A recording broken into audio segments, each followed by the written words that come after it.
کہتے ہیں کہ یہ دنیا چند ہوش مند پاگلوں نے بنائی ہے تاکہ اس میں اوسط درجے کے عقل مند زندہ رہ سکیں۔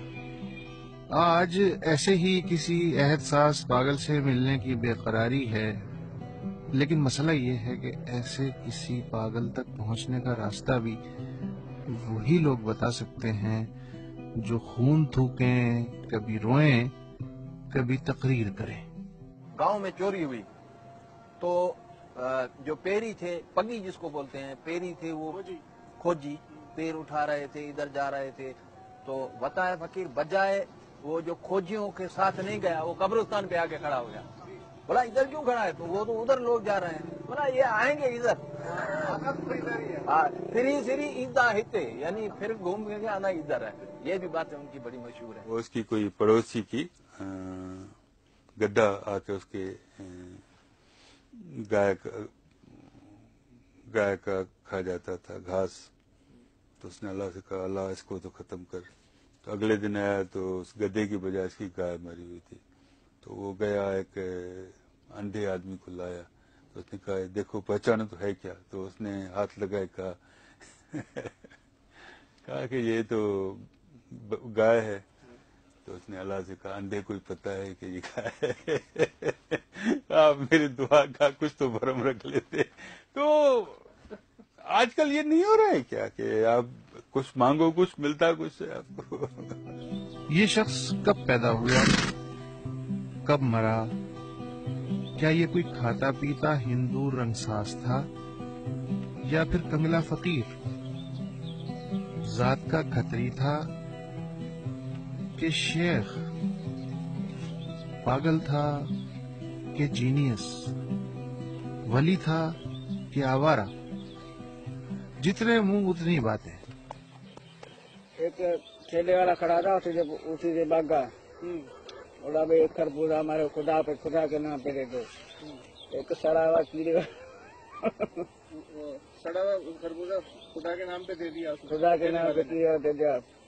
وہ دیکھ کے بولا یہ تو بیکار ہے سب سے، اس کو پھینک دیا اس نے۔ اب کسی تیرے سے بولا کہ کسی میرے سے بولا بھائی ہمارے کو ایک چکا دے دو، ایک چکا دے دیا۔ چکے میں جا کے لیا بہت اچھا خربوزہ دے دیا۔ اوپر جا کے دیکھا، خدا کو بھائی تیرے سے پیسوں سے تیری عزت کم ہے، پیسے والا دیکھ تیرا اوپر ہے۔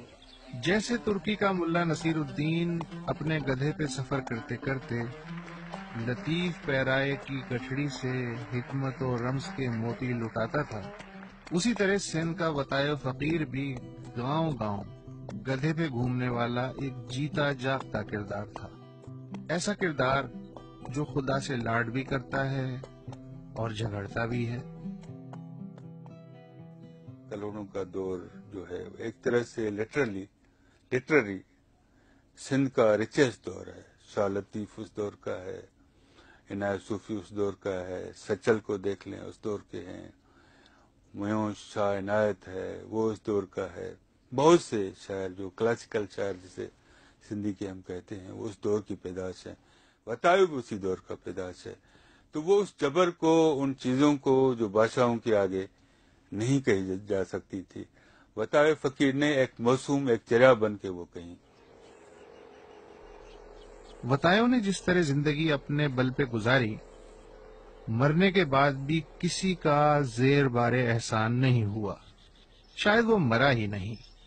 اور وطایوں چار دیواری کے سرکاری، اوقافی، درگاہی ماحول کی قید سے آزاد ٹنڈوالا یار سے 11 کلومیٹر پرے قبہ بس اسٹاپ پہ اپنے بھائی شیخ علی لہنرو کی درگاہ کی بغل میں لیٹا لیٹا آج بھی فانی دنیا کا مذاق اڑا رہا ہے۔ کوئی بھولا بھٹکا انسان ملنے کے لیے آ گیا تو کیا، کسی سرپھرے نے دیا جلا دیا تو کیا، کوئی تھکا ہارا جانور اس جہان کی بے ثباتی کا سوچتے سوچتے پرسکون ہو گیا تو کیا۔ نہ پبلسٹی، نہ پوسٹر بازی ہے، نہ کوئی ان کے لیے ہلا گلا ہو رہا ہے، نہ جلوس ہے، نہ جلسے ہیں زندہ باد، نہ مردہ آباد، نہ برسیاں منانے کے لیے کوئی پارٹیاں ہیں. پھر بھی ان کو جسے آپ یوں کہیے کہ ایک بچہ بھی جو ہے وطایوں کا نام لیں تو وہ ایک چہرے پر اس کے مسکراہٹ آئے گی، اور جو اچھا کوئی ایک چھوٹی سی نقل نظیر اس کو یاد ہوگی. یہ بڑی بات ہے، بڑی بات ہے. جو بھی کچھ ہے سب کچھ وطائے فقیر کے سنگ مزار میں سمٹ گیا ہے. تم جس کیفیت میں ہو کبھی میں بھی اسی کیفیت میں تھا. اب میں جس حالت میں ہوں تمہاری بھی یہی حالت ہوگی.